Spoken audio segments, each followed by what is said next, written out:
오늘 이 아침 주님 앞에 나와 예배하시는 모든 분들을 다시 한번 축복하고 환영합니다. 우리 옆에 계신 분들에게 인사하실 때요, 세 가지로 인사하겠습니다. 사랑합니다. 네, 수고하셨습니다. 네, 잘하고 있습니다. 네, 그렇습니다. 우리 교회 공동체를 통하여 사랑의 나눔과 수고와 또한 오늘 이 하루를 살아가고 있는 우리의 삶이 주님 안에서 잘 살고 있음을 고백하며 격려하는 우리 공동체가 되기를 원합니다. 우리 세 가지 인사 나눴잖아요. 사랑합니다. 또 뭐라고 했죠? 네, 수고하셨습니다. 네, 그리고 또 뭐라 그랬죠?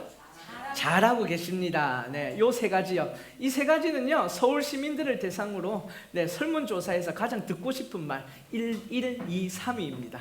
사랑합니다. 수고하셨습니다. 잘하고 계셨습니다. 우리가 그런 말을 듣기를 원한다는 것이죠. 네, 그렇습니다. 격려받고 싶은 마음이 우리 안에 큽니다. 그리고 우리 안에 확인하고 싶은 마음이 있습니다. 그 치열한 경쟁 사회 속에 살아가다 보니까 살아남기 위해 발버둥 쳐야 하는 이 삶 속에서 전쟁과 같은 삶을 살아가다 보니까 우리가 헷갈리는 겁니다. 과연 내가 사랑받고 있는 존재인가? 우리가 태어났을 때는 부모가 그렇게 사랑한다고 했는데 조금 크니까 이 죽을 놈이라고 하는 그러한 변화 속에서 과연 나는 사랑받고 있는 것인가? 라는 헷갈린 가운데 살아가는 것이죠. 내가 하는 것이 잘하고 있는 것인가? 어릴 때는 어이구 잘한다 걷기만 해도 잘한다 뛰기만 해도 잘한다 하던 그런 우리의 삶이 뭐만 너는 그래서 안 돼 그렇게 깎아내리는 삶, 거기서 헷갈림을 받는 거죠. 정말 내가 잘하고 있는 것인가? 라는 혼돈 가운데 있는 것입니다. 확인받고 싶고 정말 그렇게 우리를 혼란스럽게 하는 시대 가운데 우리를 격려하는 이 세 단어들, 사랑합니다. 수고하셨습니다. 잘하고 계십니다. 우리를 격려합니다. 오늘 우리 옆 사람을 통해서 또한 제가 말씀드리고 옆에 계신 분들이 또 가족들이 함께 나누었지만 그것을 통해 하나님의 음성이 우리 가운데 들려지기를 축복합니다. 내가 너를 사랑한다.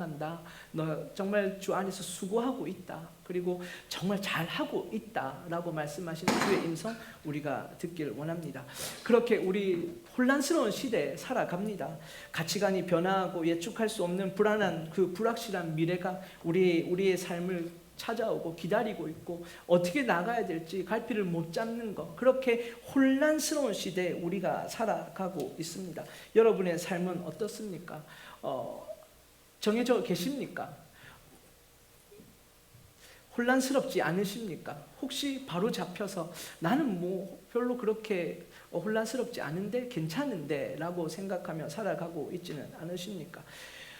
요즘 우리가 옳다고 생각했던 것들이, 내가 바르다고 생각했던 모든 것들이 바뀌어지는 거 많이 보고 있습니다. 특히 코로나19 바이러스를 우리가 겪으면서요, 이 세계 가운데 찾아온 이 팬데믹 상황으로 인하여 찾아온 우리의 가치관들이 많이 변화되어지고 있다는 거죠. 뉴스에서 많이 이야기합니다. 한국에서는 특히나 미국과 유럽을 바라보는 시각이 완전히 바뀌어졌다는 거죠. 그렇게 강대국이고 선진국이라고 얘기했던 미국과 유럽이 이렇게 코로나19 바이러스로 인하여 많은 사람이 죽어가고 의료 혜택을 받지 못하는 걸 통하여 정말 이것이 과연 그 잘 산다라는 것이 과연 무엇인가라는 부분에 대해서 혼란이 찾아오기도 시작했다라는 것입니다. 이런 혼란의 사전적인 의미를 보면요, 뒤죽박죽되어 있고 어지럽고 질서가 없고 섞여 있는 것, 이런 것을 혼란스럽다고 이야기하죠. 그래서 영어로도 보시면 카오스, 컨퓨전입니다. 소란, 무질서, 헷갈린다라는 것이죠. 여러분, 성경에서 이 혼란스러운 상황을 설명하는 것이 등장합니다. 어딘지 아십니까? 창세기 1장에 보시면요, 그 태초에 하나님이 천지를 창조하셨을 때에 그 땅이 혼돈하고 공허하고 흑암이 깊음 위에 있다고 이야기합니다. 그 카오스 상태, 정말 무질서한 상태였음을 성경은 처음에 이야기하고 있는 것이죠. 그러나 그 하나님께서 그 무질서한 상태 가운데서 하나님의 말씀을 통하여 그 창조물들을 계획하시고 질서정연하게 그 목적에 맞게 이 땅에 두심으로 인하여 하나님께서는 보시기 좋았다라는 그 말씀, 그것이 정말 그 계획에 맞게 그 목적에 맞게 잘 정돈되어졌다라고 말씀을 해 주십니다. 그러나 이 세상이 죄로 말미암아 다시 한번 무질서의 상태로 돌아오게 됩니다. 바로 창세기 11장 바벨론 탑의 사건인 것이죠. 하늘에 다 자신의 이름을 내려고 하는 그 교만한 인간들을 향하여 심판이 내어지는 것입니다. 언어를 혼잡하게 하여 혼돈하게 하여 그들을 흩어버리시는 하나님의 그 역사하심을 우리는 볼 수 있게 됩니다. 오늘 우리가 읽었던 요엘서의 이 말씀요, 정말 우리가 잘 아는 말씀입니다. 사도행전 2장에 보면 그 베드로가 설교하면서 이 요엘서의 말씀을 인용하고 있음을 우리는 알고 있습니다. 그러나 오늘 이 말씀이 처음 주어진 이 요엘서의 어떠한 과정 속에서 이 말씀을 주어졌고, 정말 제가 오늘 제목으로 달았던 것처럼 혼란 속에 있는 이들에게 하나님께서 어떠한 소망을 이 요엘이라는 선지자를 통해 주기를 원하시는가, 또한 오늘을 살아가고 있는 우리에게 이 말씀은 성령이 임하여진 그 교회 시대를 살아가고 있는 우리의 삶 속에 이 말씀은 어떠한 소망으로 찾아오는가를 함께 나누기를 원합니다. 선지자 요엘이 활동하는 시기는요, 성경에 구체적으로 자세하게 나와 있지는 않습니다. 그러나 전통적으로 요엘은 유다의 요아스 왕 시대에 활동한 선지자라고 학자들은 이야기합니다. 남유다의 6대 왕인 그 아하시아가 죽자 그의 어머니 아달랴는요, 왕자들을 모두 죽입니다. 자신이 여왕이 되어 6년을 다스리게 됩니다. 여러분, 우리 지금 역대서가 이제 지난주에 그 통독이 끝났습니다. 뭐 그냥 쭉 들으시면서 읽으셔서 넘겨실 수도 있는데 아마 이름들이 하나씩 생각나실 것입니다. 요아스? 아달랴? 그리고 여호야다? 네, 여호 뭐 들어가는 사람이 많으니까 헷갈리실 수도 있겠지만 문득 생각이 나실 겁니다. 그렇게 그 아하시아가 죽고 아달랴가 왕자를 죽이고 그 자기가 스스로 왕이 되어 여왕이 되어 6년을 다스리는 거죠. 아하시아의 아들이었던 요아스는요, 그 하나님을 경외하던 대제사장 여호야다에 의해 살아남게 되고 성전에서 6년 동안 숨어 지내게 됩니다. 그 요아스가 7살 때 대제사장 여호야다의 군대에 의해 그 아달랴는 죽임을 당하게 되고요, 7살의 어린 요아스는 유다의 제7대 왕으로 등극하게 됩니다. 이 성경은 요아스를 평가하기를요, 열왕기하 12장 1절에 보면 요아스가 위에 올라 예루살렘에서 40년을 치리하는데 2절에 보면 요아스가 제사장 여호야다의 교훈을 받을 동안에는 여호와 보시기에 정직히 행하였으되라고 표현하고 있습니다. 그런데 역대하 24장에 보면요, 여호야다의 그 죽음 이후 요아스는 타락하는 모습을 보게 된다는 거죠. 여호야다가 나이 많고 늙어서 죽으니 죽을 때에 130세라 무리가 다윗성 열왕의 묘실에 장사하였으니 이는 이스라엘과 하나님 그 전에 대하여 선을 행하였습니다. 여호야다를 이렇게 표현합니다. 그리고 등장하는 17절에 여호야다가 죽은 후에 유다 방백이 와서 왕에게 절하매 왕이 그 말을 듣고 그 열조의 하나님 여호와의 전을 버리고 아세라 목상과 우상을 섬긴 고로 이 죄로 인하여 진노가 유다와 예루살렘에게 임하니라. 여호와께서 선지자를 저에게 보내사 다시 자기에게로 돌아오게 하려 하심에 선지자의 그 경계하는 거 듣지 아니하였다라고 요아스 왕을 평가하고 있습니다. 그 상황 가운데 하나님의 말씀을 전했던 요엘 선지자라는 것이죠. 요엘서를 자세히 보면요, 그 메뚜기 재앙으로 인하여 유다 땅에 찾아온 그 하나님의 심판이 나타나 있습니다. 그것으로 인해 기근이 찾아오고 가뭄이 찾아오고 먹지 못하는 상태 가운데에 굶주림과 핍박 가운데 그들은 살아가는 모습을 보게 됩니다. 그렇습니다. 그것을 통하여 이스라엘 백성들, 그 땅을 살아가던 그들에게는 혼란이 찾아오기 시작했다는 거죠. 우리는 하나님의 백성이 아닌가라고 생각을 했을 것입니다. 요아스 왕, 정말 그의 삶의 절반은 정말 하나님을 경외하는 삶이었는데 그의 삶의 또 나머지 절반은 정말 하나님을 버리고 우상을 섬기는 그 모습. 도대체 이스라엘 백성들은 갈팡질팡 했을 것입니다. 우리를 다스리고 우리를 이끌어야 될 왕이 도대체 어떻게 우리로 하여금 어디로 가라고 말하는 것인가? 그는 왜 갈팡질팡하고 있는 것인가? 과연 우리는 무엇을 믿어야 하는 것인가? 그들은 성전에서도 예배를 드렸고 산당에서도 우상을 섬김으로 두 가지 모든 걸 동시에 섬기는 모습 가운데서 도대체 우리는 무엇을 섬겨야 하는 것인가? 이 메뚜기 재앙은, 이 가뭄과 기근은 도대체 우리에게 무엇을 가져다 주는가? 하나님이 우리를 구원하셨다 하셨고 하나님이 우리와 함께 하신다고 하셨는데 도대체 오늘 우리에게 임한 이 재앙은 도대체 무엇인가? 하나님 하나님 우리와 함께하고 계신가? 우리를 떠나신 건 아니신가? 그러한 생각들이 그들 가운데 찾아왔을 것이라는 것이죠. 그러나 그 가운데에 그 재앙을 통하여 하나님의 말씀을 선포하고 하나님의 이것이 심판이라는 것을 깨닫게 하고 하나님의 구원을 선포하는 그 역할이 요엘의 역할이었다는 것입니다. 그래서 2장 12절에 보면 이렇게 나와 있습니다. 여호와의 말씀에 너희는 이제라도 금식하며 울며 애통하고 마음을 다하여 내게로 돌아오라 하셨나니, 13절에 우리가 잘 아는 너무나도 중요한 말씀, 옷을 찢지 말고 마음을 찢고 너희 하나님 여호와께로 돌아올지어다. 그는 은혜로우시며 자비로우시며 노하기를 더디하시며 인애가 크시사 뜻을 돌이켜 재앙을 내리지 아니하신다.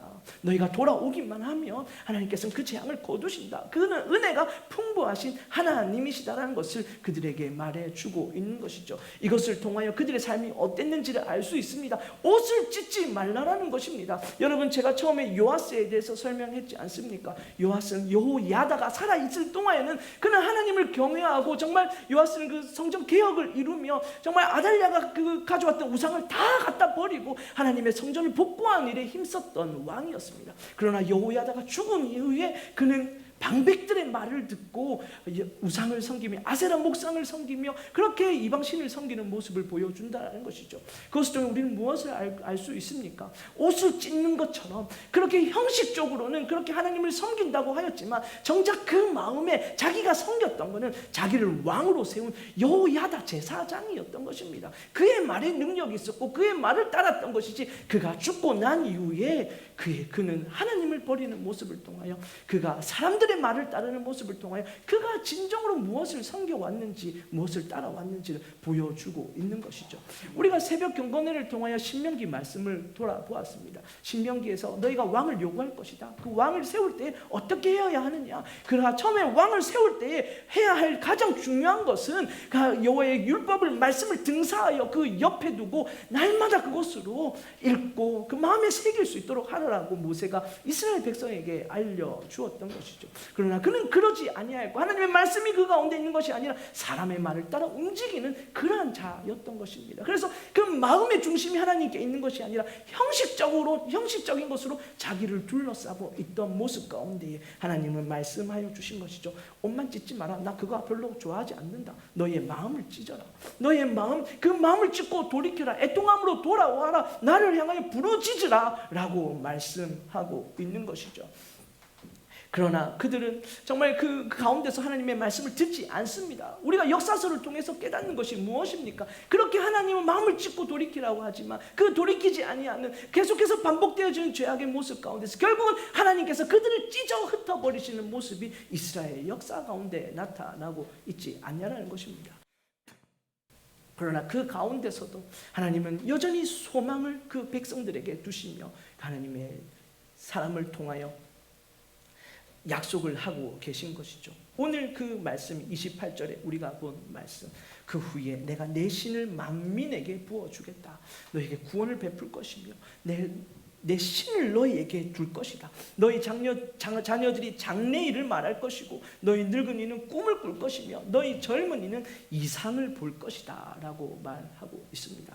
오늘 이 아침 우리의 삶 가운데 하나님의 구원을 사모하며 은혜를 구하며 주의 보좌 앞으로 나아가 주님을 바라보는 모든 자들에게 이 하나님의 놀라운 능력, 그 성령의 역사하심이 우리 가운데 충만하게 임하기를 기도합니다. 자녀들이 장래일을 말할 것이라고 합니다.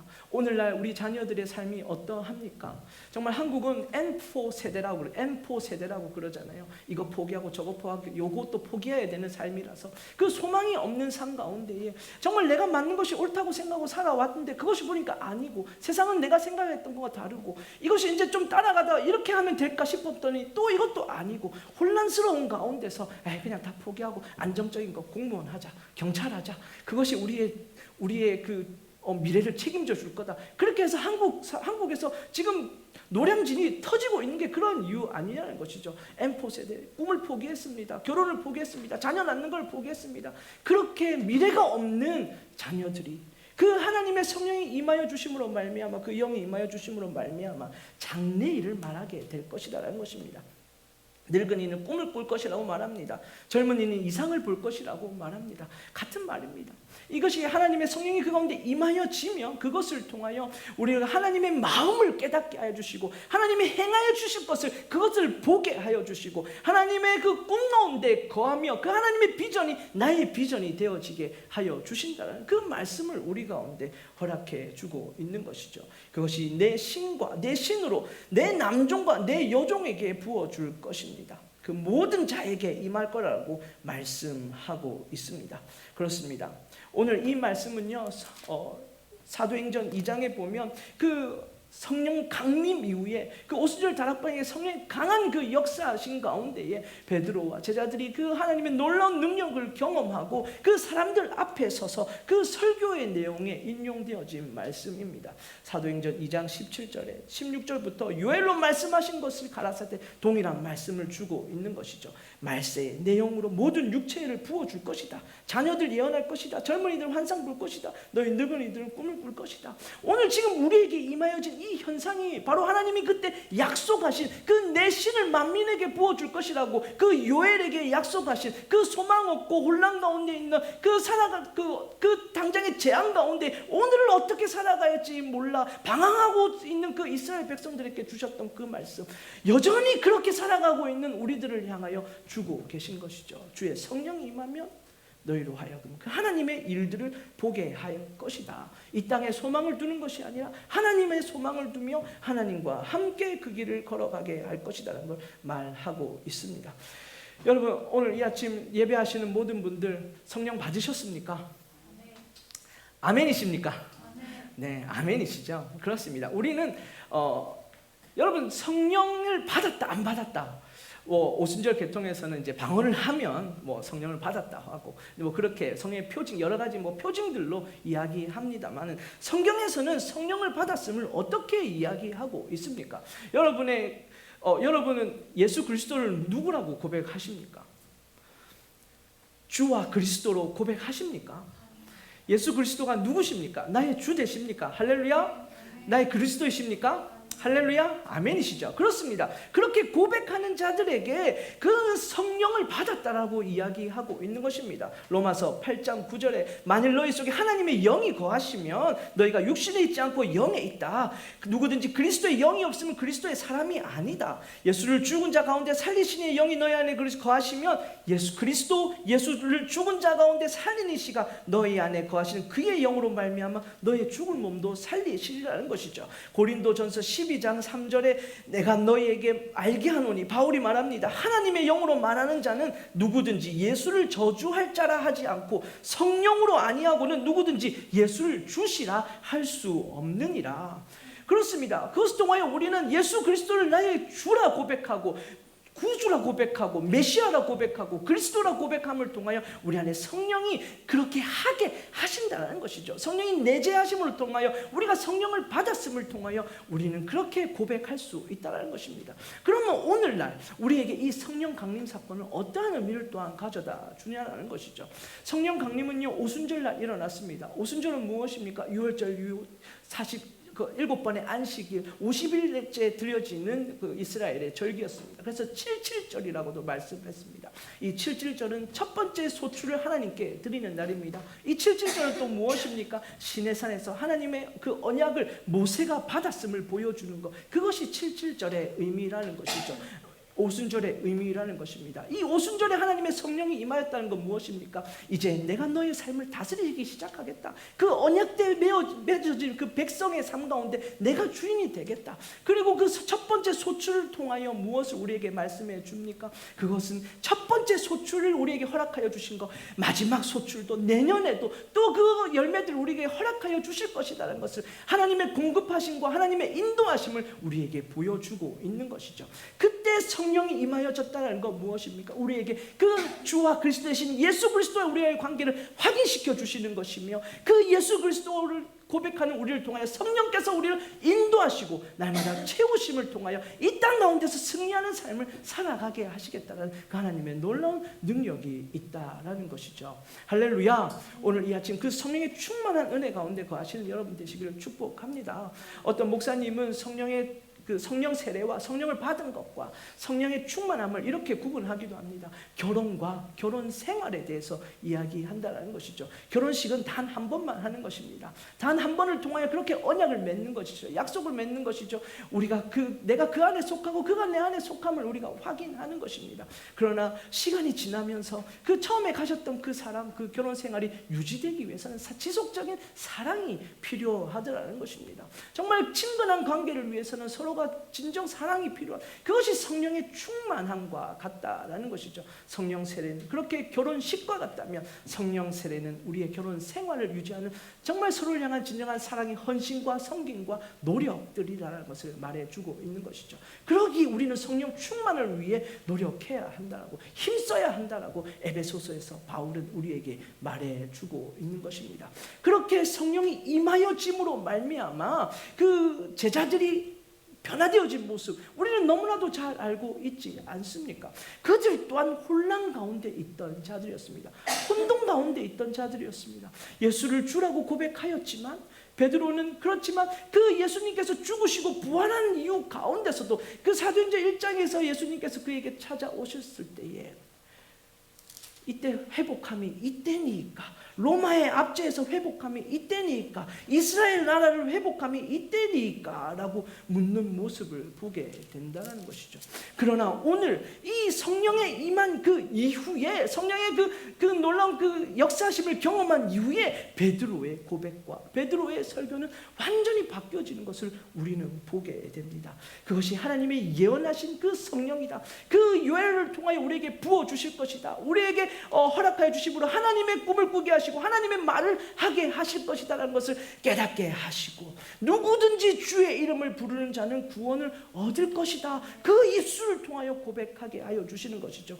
또한 다윗의 그 시편 16편의 말씀을 인용하게 하시며 주께서 내게 생명의 길로 인도하여 주셨다. 예수 그리스도가 죽으심을 통하여 내게 그 생명이 임하여 잤다라는 것을, 그가 다윗이 정말 옛날 그 다윗이 말했던 그 고백이 지금 깨달아지는 놀라운 능력이 나타나기 시작했다는 것입니다. 그 전까지는 혼란스러웠습니다. 이것이 무엇인가? 이 생명은 무엇을 뜻하는 것인가? 혼란스러웠을 것입니다. 그러나 성령이 임하여지고 하나님의 영이 우리를 다스리시고 주관하시고 인도하시니까 그 모든 것이 하나가 되어지더라는 것이죠. 질서정연하게 우리의 삶을 인도하여 주심을 그 베드로가 경험하게 되더라는 것입니다. 오늘 이 아침 우리의 삶도 그 성령의 충만하신 가운데 무질서하고 혼돈 가운데 있던 우리의 삶, 귀신은 더럽고 악한 영이죠. 네, 우리 성도님 중에 꼭 그렇게 얘기하시는 분이 있습니다. 주변이 어질러져 있습니다. 귀신이 역사하는 거라고. 네, 성령이 역사하신 우리 질서한 가운데 우리를 인도하시고 주변을 정돈케 하여 주십니다. 그 무엇보다도 우리의 모든 생각과 마음과 고백을 정돈케 하여 주시는데, 주의 이름을 부르는 자 구원을 얻게 하신다는 그 말씀이 우리 가운데 생명으로 임하여진다는 것입니다. 여러분, 주의 이름을 부르는 것은 어떠한 의미입니까? 그냥 주여 주여 주여 하는 것입니까? 중얼중얼 하는 것입니까? 아닙니다. 여러분, 주의 이름을, 그 여호와의 이름, 오늘 그 요엘서에서도 나타났던 여호와의 이름을 부르는 자 구원을 받는다는 것, 그것은요, 그 창세기에 보면 처음 하나님께서 사람을 창조하시고 아담의 그 가인과 아벨을 통하여 범죄가 일어나고 셈을 통하여 다시 한번 생명을 허락하여 주실 때에 에노스라는 사람이 태어난 그 순간에 그제서야 여호와의 이름을 불렀다라고 성경은 말하고 있습니다. 그 에노스라는 이름의 뜻이 무엇입니까? 그것은 이름 고유명사도 있지만 그것의 말은요, 죽음을 아는 자라는 것입니다. 죽을 수밖에 없는 존재라는 것을 의미하는 보통 명사 또한 갖고 있다는 것이죠. 에노스, 죽을 수밖에 없는 존재다. 그 여호와의 이름을 부른다라는 것, 그것은요, 내가 죽을 수밖에 없는 존재임을 인정하며 나아가는 것입니다. 오직 하나님만이 생명이심을, 근원이심을, 주시는 분이심을, 그 자체이심을, 그분만이 죽음의 문제를 해결해 주실 수 있는 분이심을 깨닫고 고백하는 것이라는 것이죠. 오늘 우리가 주의 이름을 부릅니까? 예수가 그리스도라고 말합니까? 그 모든 자들에게 그분이 생명이 되어주시고 그 생명으로 살아가게 하시며 그 생명을 전파하는 자들로 우리를 삼아 주실 것을 믿습니다. 그렇게 인도하여 주실 것을 믿습니다. 그렇게 우리의 영혼을 음부에 버리지도 아니하셨고 썩음을 당치 않게 하실 것이로다. 생명의 길을 내게 보이셨으니 그 기쁨이 나로 충만케 하시리라. 이 베드로의 고백이 오늘 우리의 고백, 그 다윗의 고백이 오늘 나의 고백이 되기를 소원하는 것입니다.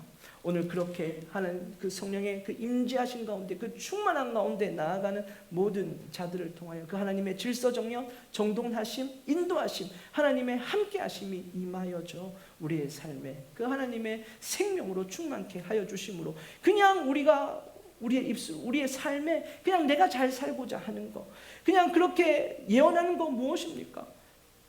왜 환상을 봅니까? 늙은이들 왜 꿈을 꿉니까? 여러분, 늙은 사람들 우리 가운데 꿈을 다시 젊었을 때 쓰러져 버렸던 꿈 다시 꾸라는 것입니까? 그런 거 아니지 않습니까? 난 나이가 이제 들어서 아무것도 할 수 없는데 꿈 꿔봤자 뭐 하겠습니까? 그거 아니지 않습니까? 그 꿈을 하나님의 일을 보게 하여 주시고 하나님의 행하실 일들을 기대하게 하여 주시고 하나님의 소망 가운데 오늘 나를 통하여 하나님의 일들이 일어나는 것을 보게 하여 주신다는 것이죠. 꿈을 꾸게 하실 때는 그 꿈을 이루시는 하나님이 우리와 함께 하심을 기억하시기를 축복합니다. 꿈 꾸십시오. 그냥 낙심하여 넘어져 있지 마십시오. 쓰러져 있지 마십시오. 오늘 이 성령 강림하신 이 성령의 그 충만한 성령의 은혜가 충만한 나를 통하여 오늘 우리의 삶이 주님 앞에 다스림심을 받고 주님의 인도하심을 받고 주님의 꿈을 꾸고 주님의 말들을 하며 내가 내 영으로 남종과 내 여종들에게 부어주겠다고 약속하신 그 성령의 그 능력의 도구로서 우리가 쓰임받기를 축복합니다.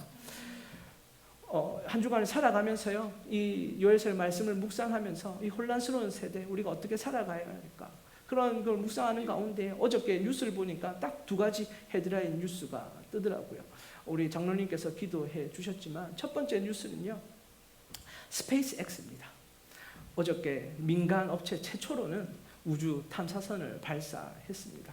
정말 미국의 업적에 대해서 많은 사람들이 자랑스러워하며 트럼프 대통령도 그 자리에 와가지고 incredible 연발하며 이번 성공은 이때까지 미국이 한 일 중에 가장 중요한 일이 될 것이다라고 그렇게 선포하고 그렇게 인터뷰하는 모습을 볼 수 있었습니다. 그러나 또 다른 한편에서는 어떠한 일이 있었습니까? 경찰 체포 과정에서 사망한 조지 플로이드, 그 분노가 일어나고 시위에 대한 내용입니다. 지나가는 행인이 그 동영상을 찍었습니다. 그 소셜미디어에 올렸습니다. 모두가 그것을 보고 공분을 사고 있는 것이죠. 수갑이 채워진 채 아무런 저항도 할 수 없는 상태였던 그 한 사람을 흑인이라는 이유로 그를 바닥에 엎드리게 하는데 목을 짓누르는 모습. 여러분, 수갑 차보셨습니까? 뒤로 수갑 차자면 아무것도 할 수 없습니다. 꼼짝도 못합니다. 그런 사람을 땅바닥에 눕혔다는 거죠. 왜 눕혔는지도 자세히는 모르겠습니다. 눕혀서 그걸 목을 움직인다고 목을 누른 것입니다. 사실 잘 이해가 되지 않습니다. 그러한 일이 이 땅 가운데 벌어지고 있는 것이죠. 참 우리가 살아가고 있는 이 현실이 그렇다는 것입니다. 한쪽에서는 정말 그 미국의 위대함을 찬양하고 있고 한쪽에서는 미국의 정말 가장 어두운 부분을 보여주고 있는 이 혼란스러운 시대 가운데에 저는 그 동영상을 보면서요, 그 흑인 조지 플로이드의 외침이 내리에 박습니다. I can breathe, I can breathe, I can breathe, please, I can breathe. 숨 쉴 수 없습니다. 제발요, 숨 쉴 수 없습니다. I can breathe. 이 땅을 살아가고 있는 우리에게 정말 이 세상이 외치는 소리인 것 같습니다. I can breathe. 하나님의 성령은 무엇입니까? 하나님의 영은 무엇입니까? 그분의 숨입니다. 루하. 우리 인간을 창조하실 때에 그 하나님의 영을 부어주셨습니다. 그러나 창세기 6장에 보면 그 인간의 타락함을 통해 내 영을 거둬가시겠다고 말씀하십니다. 죄악된 인간의 삶 속에 나타난 그 하나님의 심판의 결과인 것이죠. 오늘날 우리가 살아가고 있는 이 삶 가운데 하나님의 영을 다시 우리 가운데 부어주시며 그 혼잡해진 그 바벨론의 사태 속에서 그 성령 강림의 오순절 다락방의 그 역사하심을 통해 다시 한번 그 하나님의 일하심을, 그 생명을 부어주시고 그 숨을 불어 넣어주시며 그 하나님의 능력을 허락하여 주시며 이 땅으로 하나님으로 인하여 살아가게 하시는 그 하나님의 음성을 오늘 우리가 듣기를 원하는 것입니다. 세상은 소리칩니다. I can breathe. 나 숨 쉴 수 없습니다. 나 숨 쉴 수 없습니다. 왜 숨 쉴 수 없습니까? 하나님이 그 가운데 계시지 않기 때문입니다. 죄악 가운데 있기 때문입니다. I can't breathe. 숨 쉴 수 없다고 외치고 있습니다. 그럼 우리의 역할은 무엇입니까? 여러분 성령 받으셨다고 하지 않습니까? 우리는 그 불을 전해야 돼. 그 생명을 전해야 돼. 우리를 통하여 그 주의 이름이 전파되어야 돼. 우리를 통하여 그 하나님의 생명이 내게 보이신 그 생명에게 우리를 통하여 그 루하가 전파되어야 돼. 도구로 우리를 부르신다는 것이죠. 오늘 이 아침 그렇게 주님 앞에 우리의 삶을 드리며 나아가는 여러분 되시기를 축복합니다. 앨런 머스크는요 2030년까지 8만 명이 거주할 수 있는 화성 식민지를 만드는 게 목표랍니다. 그래서 그 스페이스 X를 또한 개발하고 민간 사업체가 우주 개발에 뛰어든 것이죠. 그러나 우리 연약한 보지 않습니까? 작은 바이러스에도 하나 꼼짝할 수 없고 이 치료제가 개발되지 않은 이 연약한 상황 속에서 우리를 외치고 있는 것입니다. I can breathe, I can breathe. 숨 쉴 수 없습니다. 주님 도와주십시오. 주님 도와주십시오. 우리에게 생명을 주십시오. 성령을 보내어 주십시오. 우리를 사용하여 주십시오. 라고 요청하고 있는 것입니다. 오늘 이 아침 그렇게 주님 앞에 우리의 삶을 구하며 우리의 삶을 드리며 그 성령의 충만하신 가운데 인도하신 가운데 주님과 함께 동행하시는 여러분 되시기를 축복합니다. 오늘 우리가 함께 마지막으로 부를 찬송이요 174장 성령의 은사를 이 찬양입니다. 한글 찬송을 보면요 이렇게 고백되어 있습니다. 성령의 은사를 나에게 채우소서. 그런데 영어 찬송가를 보니까요 뭐라고 이게 되어 있냐면 Breathe on me, breathe of God. Breathe on me, breathe of God. 불어넣어 주십시오. 나에게 하나님의 숨을 불어넣어 주십시오. 하나님의 숨을 불어넣으십시오. Fill me with life on you. 다시 한번 그 생명을 내게 채워 주십시오라고 고백하고 있는 것이죠. 오늘 이 세상 가운데 I can breathe, 숨 쉴 수 없다고 말하는 우리의 삶 속에서 정말 하나님을 떠나서는 결코 살아갈 수 없는, 호흡할 수 없는 연약한 흙과 같은 인생인 우리의 삶 속에 주님이 성령을 부으시고 그 충만한 은혜 가운데에 하나님의 모습, 하나님이 사랑하는 것을 내가 사랑하게 하시고 하나님이 하려 하는 것을 내가 하게끔 하실 수 있도록 우리에게 성령을 부어주시기를, 충만케 하여 주시기를 간절히 소원하며 구하며 나아가시는 여러분 되시기를 축복합니다. 우리 기도하겠습니다. 살아계신 하나님, 십자가의 그 놀라운 사랑과 부활의 능력으로 예수 그리스도를 우리 가운데 보내어 주시고 주님 하늘로 승천하시면서 약속한 성령을 기다리라고 제사들에게 말씀하여 주셨습니다. 그들은 성령을 경험하기 전까지, 그 성령의 그 강림 사건 이전까지 그들은 혼돈 가운데 있었습니다. 깨닫지 못했습니다. 그들이 원하는 것, 그들이 필요한 것을 추구하며 살아왔던 자들이었습니다. 그러나 성령께서 그들 가운데 임하여 주심으로 말미암아 혼돈했던 그들의 삶의 질서 가운데 온전히 하나님의 말씀으로 온전히 사로잡혔고 하나님의 약속 가운데 온전히 붙들림 바 되었고 하나님의 인도하심을 따라 주의 이름을 부르는 자들에게 구원이 임하여짐을 믿음으로 선포하며 그 생명의 길로 나아가는 놀라운 역사를 우리는 보게 됩니다. 요엘이 선포하였던 그 혼란한 이스라엘 민족들을 향하여 선포했던 그 하나님의 능력이 나타나는 그 약속의 성취를 우리는 보게 됩니다. 오늘 그 약속의 성취로 말미암아 우리가 그 성령의 능력을 받습니다. 성령의 충만함을 입습니다. 성령과 함께 걸어갑니다. 우리가 성령에 붙들림 바 되어진 사람들 되게 하여 주시며 하나님의 숨을 불어넣어 주시사 그 숨으로 말미암아 살아가는 자들 될 수 있도록 주여 우리를 사용하여 주시옵소서. 우리 가운데 임하시옵소서. 우리를 통하여 또한 그 숨이 필요한 자들에게 I can breathe, please, please 외치는 자들에게 받으라, 성령을 받으라, 예수 그리스도의 이름을 선포하며 고백하며 나아가는 우리의 삶이 되어 있도록 주여 우리를 사용하여 주시옵소서. 감사와 찬양을 드리며 예수 그리스도의 이름으로 기도드렸습니다. 아멘. 우리 모두